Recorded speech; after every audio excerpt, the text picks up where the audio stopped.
Suatu sore di stasiun Amsterdam, Belanda, terlihat ada seorang pria bernama Ilian baru turun dari kereta. Ilian adalah imigran asal Bulgaria. Dia datang ke Belanda untuk mencari kerja.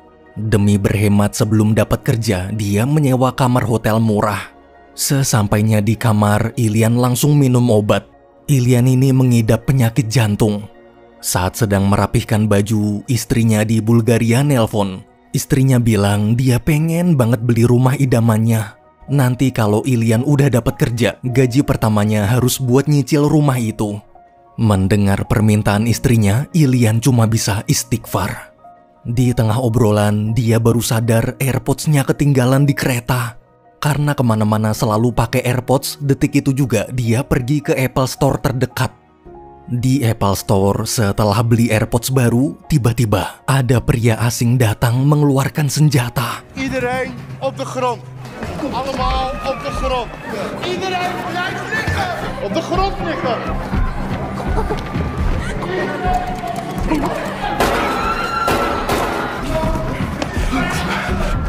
Mijn territorium. Apple Store dibajak. Saat para pengunjung kabur, Ilian hanya terdiam mematung. Sakit jantungnya kumat. Dia sesak nafas dan terkena panic attack. Di luar, melihat banyak orang berlarian, 2 polisi patroli bergegas mengamankan seluruh area. Tak hanya Ilian, ada sebagian pengunjung yang masih terkurung di dalam. 40 orang sembunyi di lantai atas, 4 orang sembunyi di gudang lantai 1. Sementara Ilian yang cuma sendirian disuruh tiarap, diikat dan disandra. Namun karena nafas Ilian terdengar sangat sesak, si penjahat kasihan lalu membolehkannya berdiri. Dari seberang toko, waktu melihat Ilian disandra, 2 polisi patroli segera menghubungi kantor polisi pusat. Setelah dapat laporan, operator langsung menghubungi semua tim khusus, mulai dari militer, penjinak bom hingga pasukan anti-teroris. 1411, DSI is onderweg. Probeer de communicatie minimaliseren. U sluit alle toegangswegen naar het plein af. Aan alle andere eenheden, u gaat niet...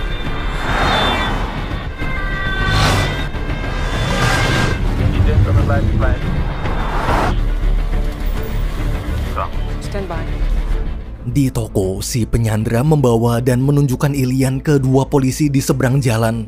Dia juga menunjukkan bom, membuat tembakan peringatan dan teriak, "Jangan berani macam-macam." Setelah menggertak, dia menelpon kantor polisi. Tanpa basa-basi, dia bilang mau bicara dengan negosiator. Telepon pun ditutup.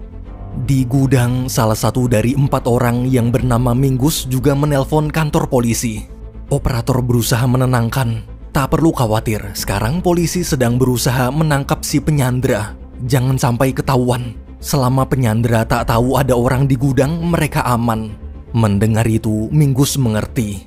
Beberapa menit kemudian, polisi demi polisi lain berdatangan. Karena kasus ini akan diambil alih oleh tim khusus, 2 polisi patroli pun mundur.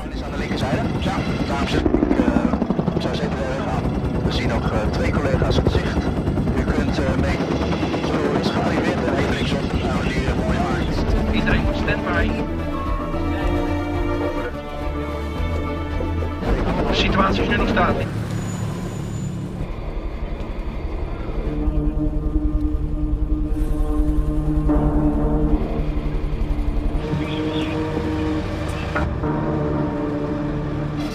Ja, de collega's die lopen mee.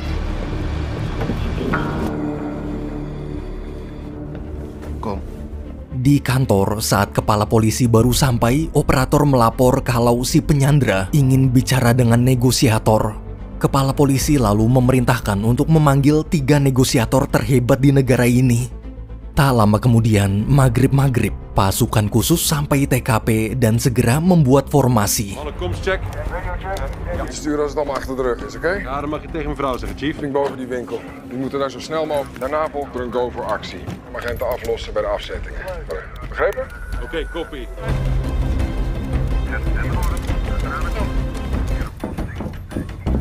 Amerika zelf belde hoogste baas van Apple in. Ja, bijna allemaal. Veel plezier met ze.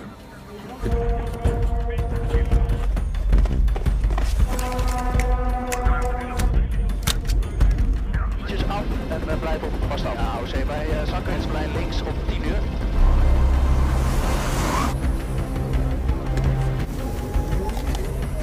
Comms check. Echo, Bravo. Iedereen ready? Copy.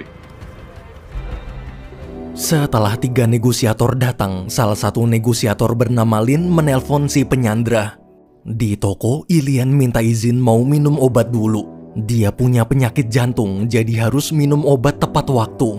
Karena kasihan, penyandra membantu meminumkan obatnya dulu, lalu menelpon balik Lin. Tanpa basa-basi, penyandra bilang jika mau Ilian selamat, pemerintah harus membayar uang tebusan sebesar 200 juta euro dan surat jaminan bebas untuknya. Jika menolak, maka dia akan meledakkan Ilian dan tempat ini. Telepon pun ditutup. Ilian lalu coba mengajak ngobrol. Dia bertanya berapa banyak uang tebusan yang diminta tadi. Dengan emosi, si penyandra menjawab banyak banget. Dia sudah muak dengan kelakuan pemerintah yang hanya fokus politik terus. Rakyat miskin dianggap beban, padahal merekalah beban sebenarnya. Beban berdasi.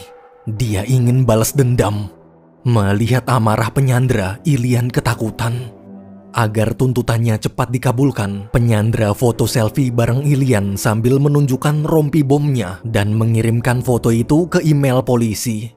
Di kantor, waktu melihat emailnya, kepala polisi kaget. Dia lalu menghubungi komandan.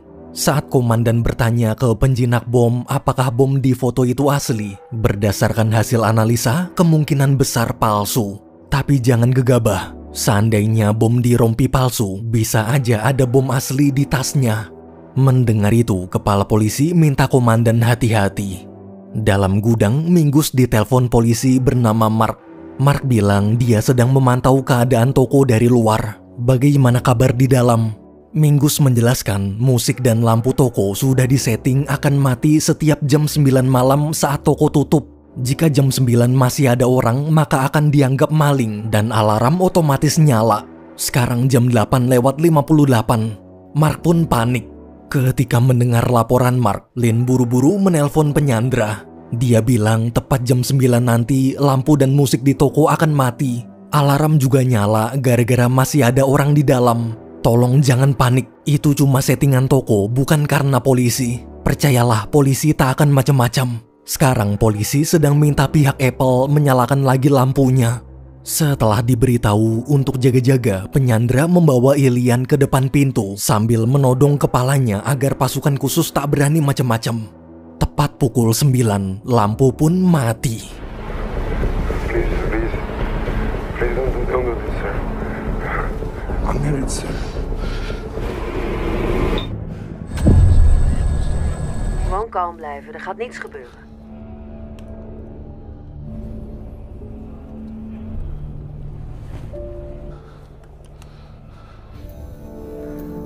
Lampu dan musik nyala lagi. Tapi karena alarm tak bunyi, penyandra menganggap Lin bohong lalu mematikan teleponnya.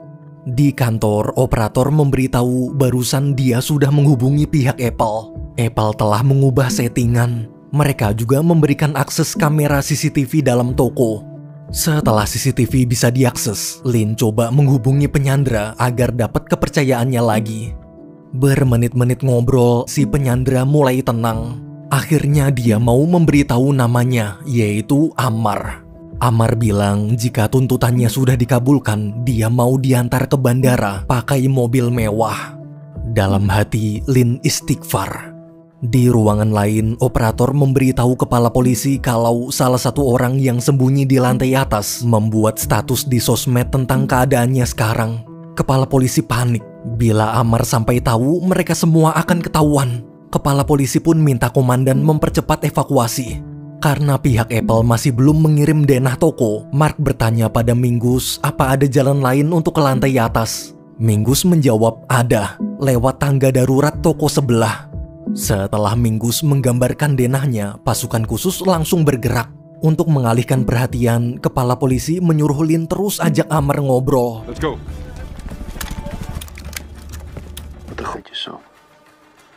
Jullie allemaal. Oké. Jullie hebben mij mishandeld, politie, de rechtsstaat. De OM. Slaag. Jullie hebben mij in de cel op de grond. En dan kan ik weg. Naar huis toe. Jij gaat straks gewoon. Wil je soms beweren dat je om me veel. Ik zou wel moeten, toch? Let maar op. Maar ik doe er wel toe, begrijp je? Di tengah evakuasi, operator coba mencari informasi tentang Amar dari database kepolisian. Menurut catatan kesehatan, Amar adalah sopir bis yang punya gangguan jiwa. Kepala polisi pun terdiam. Ternyata semua gara-gara gangguan jiwanya kambuh. Tapi ini justru makin berbahaya. Amar tak bisa berpikir jernih dan bisa berbuat nekat. Di sisi lain, pasukan khusus masih berusaha mengevakuasi lantai atas. Gered. Dat is heel goed. Die niet in paniek raakt. Dat vind ik fijn. Nova Bravo, ruim is clear.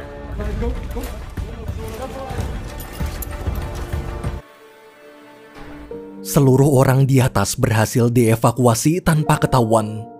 Di toko, Amar mendengar HP Ilian bunyi. Ternyata itu dari istrinya. Amar bertanya apa mau dijawab, tapi Ilian bilang nggak perlu. Meski ingin sekali cerita, namun Ilian takut istrinya khawatir. Setelah HP berhenti berdering, Ilian curhat selama ini hidupnya miskin. Dia merantau jauh-jauh ke Belanda untuk mencari kerja agar bisa membeli rumah impian istrinya. Ilian lalu bertanya bagaimana kehidupan Amar. Amar ikut cerita hidupnya juga miskin. Bertahun-tahun kerja masih tetap aja miskin. Ia merasa aneh, seakan-akan seperti ada suatu sistem yang sengaja dibuat agar orang miskin tetap miskin sekeras apapun kerjanya. Dia sudah lelah. Dia ingin kaya bukan untuk dirinya sendiri, tapi untuk membantu orang miskin lain yang bernasib sama sepertinya. Di saat Ilian dan Amar saling cerita, dalam gudang tiba-tiba salah satu pengunjung wanita mengeluh dadanya sakit sekali. Karena khawatir, Mingus menghubungi Mark. Mark yang takut itu serangan jantung buru-buru melapor ke kepala polisi dan komandan. Dia juga minta dipanggilkan dokter. Sekarang situasi makin rumit. Kepala polisi lalu menyuruh Lin mengalihkan perhatian Amar lagi. Dari luar toko, ketika dokter datang, dia segera membimbing Mingus cara memeriksa kondisi jantung. Hi Mingus. Uitstraling van de pijn. Kan je het hartritme voelen? Ja, wel bezweet, ja, maar... Zolang wij maar blijven praten. Nou, laten we daar niet van uitgaan. Wil je ook wat hebben of zo? Wat hoop je ermee te gaan doen? Ik heb gewoon te veel problemen, snap je? Wil je dat ik naar buiten kom?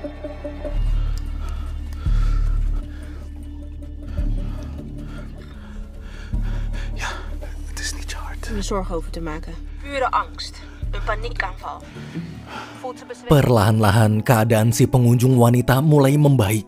Semua pun lega. Tapi saat sedang memantau, salah satu sniper tak sengaja menyalakan cahaya laser ke arah Amar. Amar kaget, dia merasa dibohongi. Dia lalu menodong Ilian sambil marah-marah dan bilang kalau dia tak mau bicara lagi dengan Lin. Dia ingin ganti negosiator. Telepon pun ditutup. Di kantor, mau nggak mau mereka terpaksa menuruti permintaan Amar. Rekan Lin gantian menelpon. Sayangnya bukannya menenangkan, dia malah membuat Amar semakin marah. Karena takut Amar berbuat nekat, Lin menyuruh rekannya bilang kalau sekarang pemerintah sedang menyiapkan uang tebusan sesuai permintaan Amar. Tolong beri waktu. Oh iya, nanti Amar mau diantar ke bandara naik mobil apa? Amar menjawab, naik mobil limosin. Oke, nanti disampaikan ke pemerintah. Selesai nelpon, Ilian bilang dia haus. Amar menawarkan minuman kaleng, tapi Ilian tak bisa minum minuman kemasan. Dokter cuma membolehkannya minum air putih. Dengan terpaksa, Amar menelpon rekan Lin, minta dibawakan air putih ke depan toko.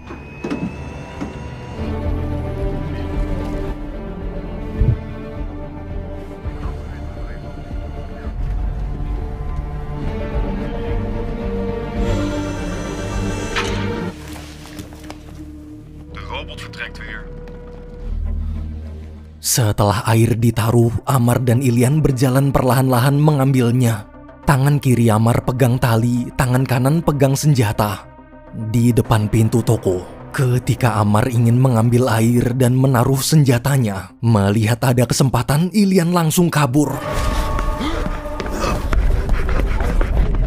Liggen, nu! Liggen!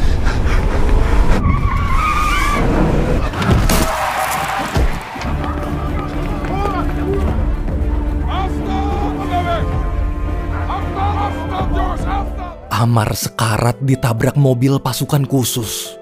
Dengan sigap tim medis mengevakuasi Ilian, sementara para pasukan khusus lain mengamankan area.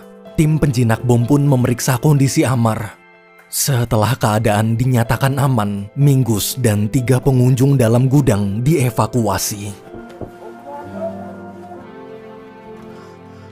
Ja, komt u maar hoor. Is je oké? Het is bij. Het is over, hè? Het is over. Buiten. Ja.